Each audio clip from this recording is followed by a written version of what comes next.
Hi, this is Matt Long from Catfish, and thank you very much for listening to Music News.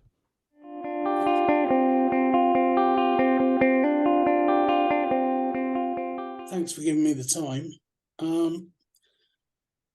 Just to introduce, this is Matthew Long and Paul Long from Catfish, interview for musicnews.com. First of all, just wanted to touch base with where you are on the new album. New album is it's in progress. Certainly, we are currently in the midst of writing some new stuff. I won't say for sure when exactly it's coming out because we don't know because we've only recorded a few bits here and there. But it's on the way, and yeah, I myself have kind of struggled with a lot of writer's blocks and things like that over the last while.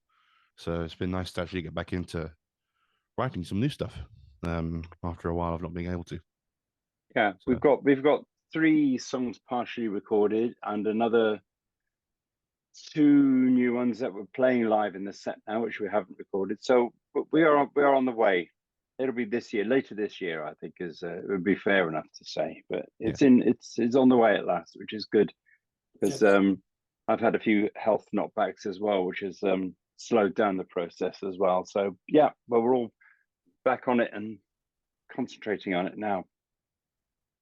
And your health, Paul, is now up to speed.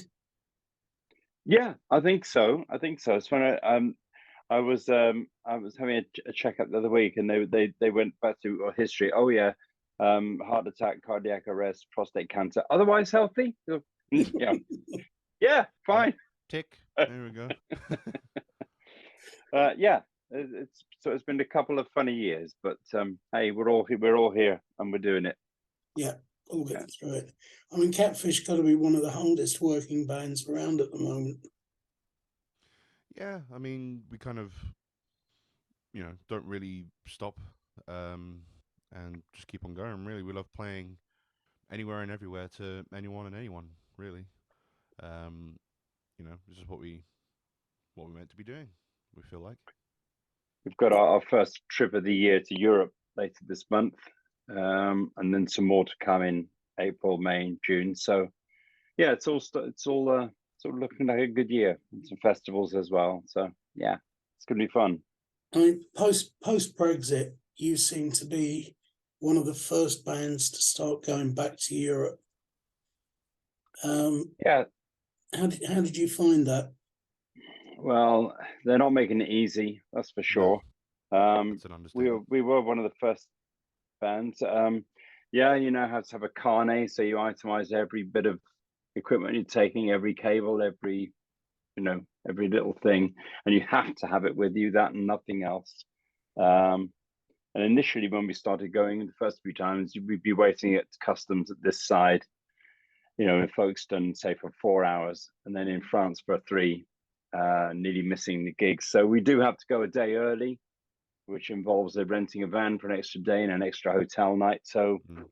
and the cost of the carnet. So it's all much more expensive, but we just figure we've got to do it Yeah, really. And so you end up staying in Europe for longer in any one time, yeah, just to make it worthwhile. But you now have to watch out you can do 90 days in 180, which a lot of musicians have fallen foul of and aren't allowed to tour. mm. Then there's the trucking restrictions. If you have a big, we drive ourselves in a van, but if you have a truck touring, that truck can only do 2 stops before it has to have a new crew from the country you're in. And so they're definitely not making it easy at the No. moment, that's for sure. It has been a real minefield of obstacles, just trying to figure out a way to get through it. And but we do always like it's so worthwhile because when we get out there, the gigs are fantastic, the people there are fantastic, and it's just great to see. And it is a struggle. It is a huge struggle, and a lot of bands have kind of messaged us about it and asked us how we did it, and other bands in similar areas who we kind of like all try and band together and just try and figure out the simplest, quote unquote, simplest way of getting through it. Um, but it's so worthwhile. Like it's just a wonderful thing to do to be able to go out there and play to some fantastic people and some fantastic venues. Just see the world. You know, I feel like I feel like that's what we're meant to be doing. Yeah, once you get out there, the gigs are great, as great Yeah. as ever. Yeah. How are you coping with merchandise? Well, you have to have a list again. You have to have a list of everything you have with you and an export number. And if they stop you and check for merchandise, you pay tax on it all there and then you reclaim the VAT on any unsold merchandise when you come back. We haven't had to do that yet. I suspect they take the money from you straight away, but I suspect it takes longer to get any residue back somehow. That hasn't happened to us yet. Yeah. Touch wood. So Like, yeah, you're selling everything you take, which has got to be good news. Well, well, certainly try yeah, to. yeah.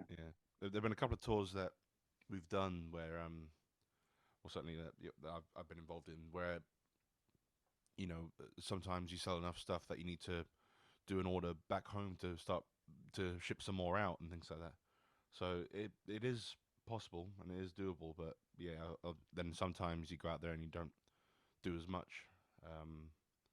So it really is a case of fingers crossed a lot of the time. But like I said, it's all absolutely worth it for us to be honest.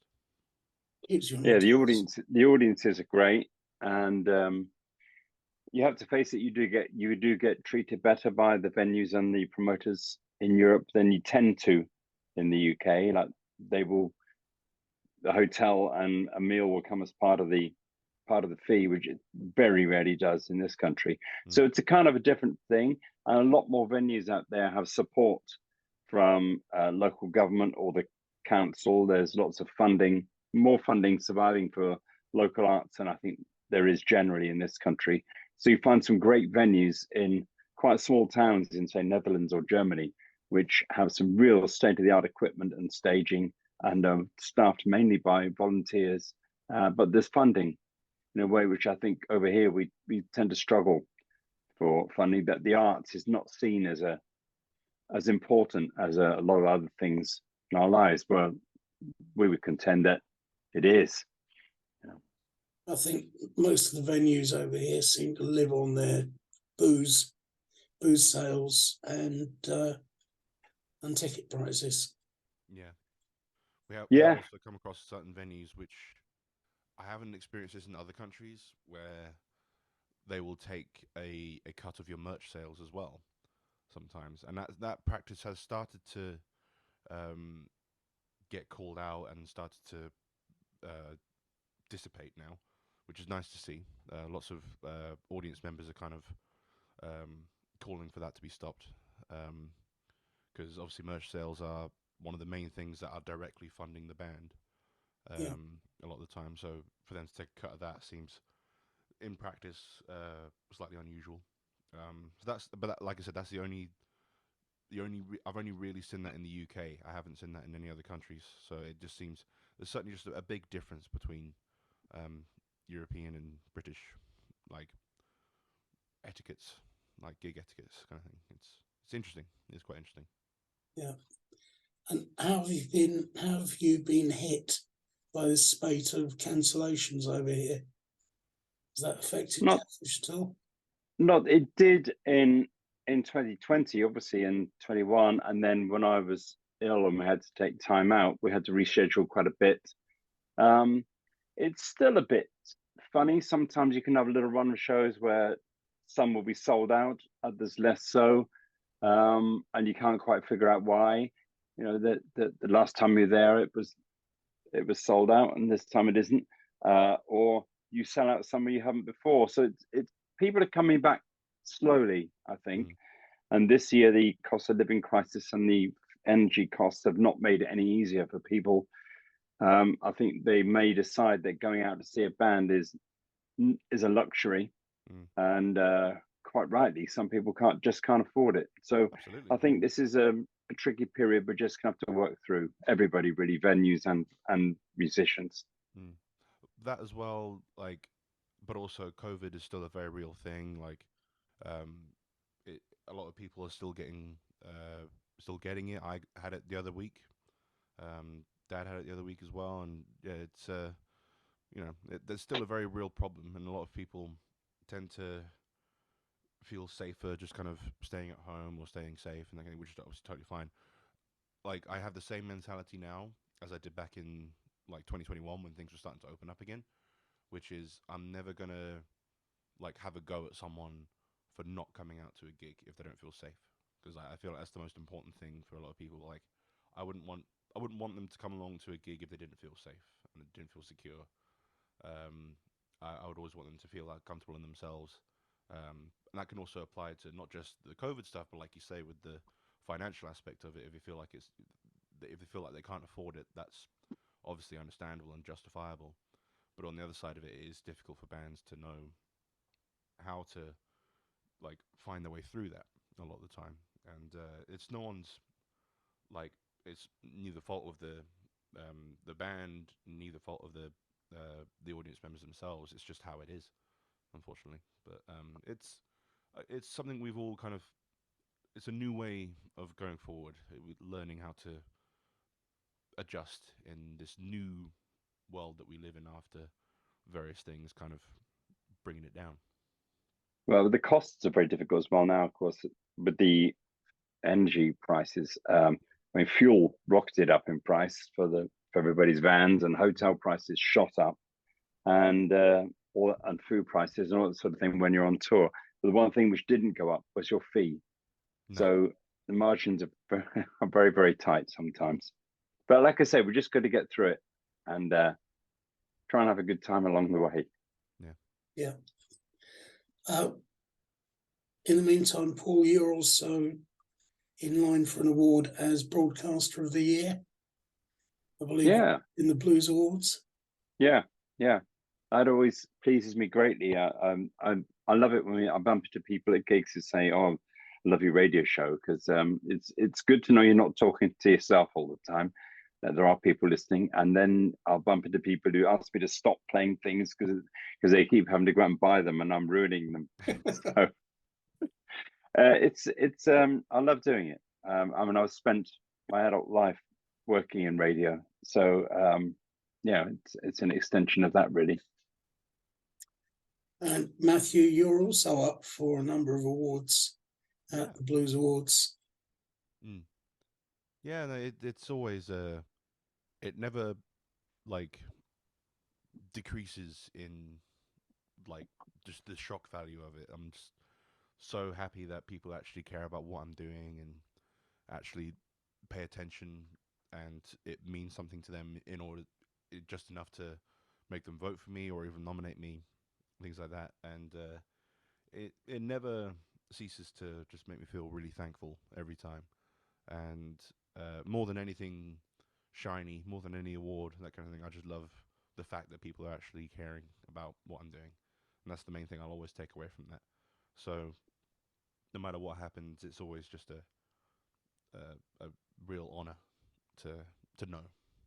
And I think it's very nice that people are kind of like getting more attention because of the awards. Some people are getting more like kind of shine on them more nowadays, who rightfully deserve it as well. So it's bringing people who are up and coming and kind of giving them a bit more of a spotlight. And it just gives everyone a bit more of a platform, which I think is very important in this day and age. Just helps out immensely, no matter what happens. Yeah, I mean, it's funny trying to turn music into a competition, really, which it isn't.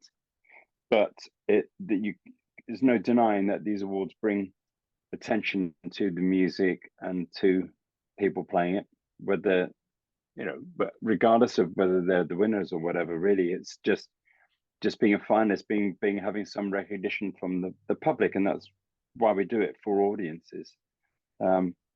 But sometimes it feels weird to be in a competition, and these awards definitely do not say the best or whatever. They are the band of the year, so nobody's saying they're the best band. It's a chance for audiences to have some input as well. So I think it does shine a spotlight on the music, and that's its main purpose for me. Yeah. I mean, would you say that the blues scene in Britain is strong these days, or is it taking a bit of a battering? I think it's extremely strong nowadays. Well, I think the whole, Sorry, you go ahead. You go. yeah, I mean, the music industry has taken a bit of a battering. There's no doubt about that, especially the grassroots level of all types of music. But there's a lot of great music being played. And for me, what I like about it is the breadth of styles that the blues audience will adopt.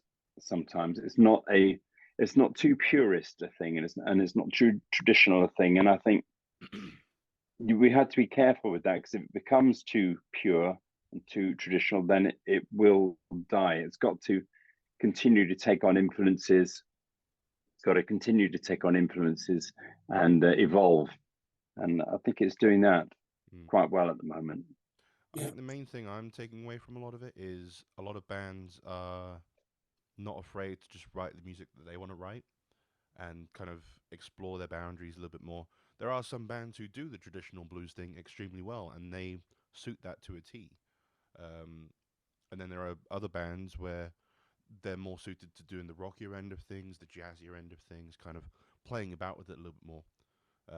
But I think what the main thing I take away from it is that they're doing what they want in regards to writing their music. They're not trying to pigeonhole it into specifically just pure blues. They're trying to, have fun with it, experiment a little bit more, and like you say, kind of take away from the traditional side of it, if they feel the need, um, and just write some really excellent music. And it's kind of nice to not have to say, "Oh, that's blues," "Oh, that's rock," "Oh, that's whatever." It's music, and if it's fun and it's good, I like it. And I think a lot of people are just kind of realizing that now. It's like being true to yourself, and I think that's something that Catfish did quite like during our career. Was at one point we're just like, you know what, we're not a traditional blues band, and we'll never say we're a traditional blues band. We have a lot of blues influence, and we'll definitely say we're more in the blues rock area of things, um, which I feel like is what we want to be doing. In I think we also like experimenting with other genres as well. We do slightly more like off-piece stuff, and just have fun with it, really. But just write what we want to write, and never try and force ourselves to be something that we're not, if you know what I mean. Yeah. I see you've got a resonator up on the wall behind you. I do, yeah. That's about as traditional blues as it gets. Exactly. I should play that more often. Like, I do love all that kind of stuff, like traditional blues and like the old school stuff, as it were. Um, yeah, and I love playing about with that kind of stuff and kind of writing that kind of stuff into the music. And it's an excuse to have shiny guitars on your wall as well. So there we go. We normally get it onto the recordings, but I don't think we've taken the resonator out live, have we? No, We should it's maybe not. do that at one of our acoustic gigs. We should maybe take that. We did. Yeah, we could do. The only thing is, We it's not. started. We've started doing some acoustic shows now, little acoustic shows, and did an acoustic EP as well. So Yeah, maybe we could think we should take it. we could do. I would need to put a pickup in it, but we could do. Um, but yeah, it is a fun thing to play, for sure. But yeah, and it has been fun doing the acoustic stuff actually. Yeah, you're right. We should probably bring it out a bit more. And you're also playing now with Alice Armstrong. I am. Yes, I just did a gig last night and had a weekend of gigs with her last weekend. It's a lot of fun. She's an absolute pleasure to work with, and a real sister of mine in music. We started working together, I think probably later end of 2021, something like that. We had known each other for a while, and we had done stuff together before, like just jamming at gigs and things like that. And we did some collaborations online during lockdown, a few things here and there. And then we just decided to start working together a bit more. And then when she had her band at the time, Crossfire, when that stopped when that finished. She was kind of left with Stevie Watts' band, which is an incredible band, and I would highly recommend you go and see them. But it wasn't purely Alice's stuff, and I think I wanted to help her try and get more of her own thing out there, which she'd been wanting to do for a while, and yeah, I think she deserved to, because she's a fantastic singer and fantastic songwriter as well. Writes some really cool lyrics and things like that. And it's been a pleasure to put some music underneath them, put some guitars and everything else under it. And we spent a long time in this very room just demoing stuff and writing a whole bunch of music, and it was nice how easy it was with Alice to write some cool tunes. It's also quite nice being the sideman, you know, rather than being the flashy front man every now and again. It's quite nice.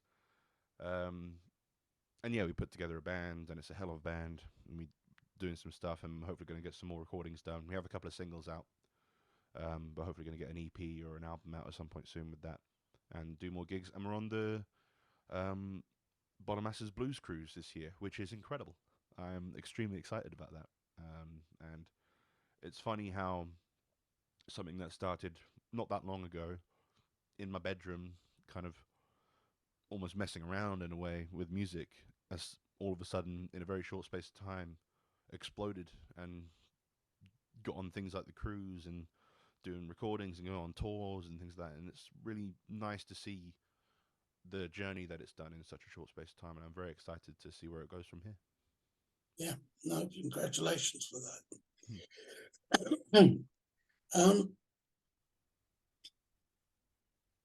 Okay, yeah, I mean that mainly covers off what I wanted to talk to you guys about.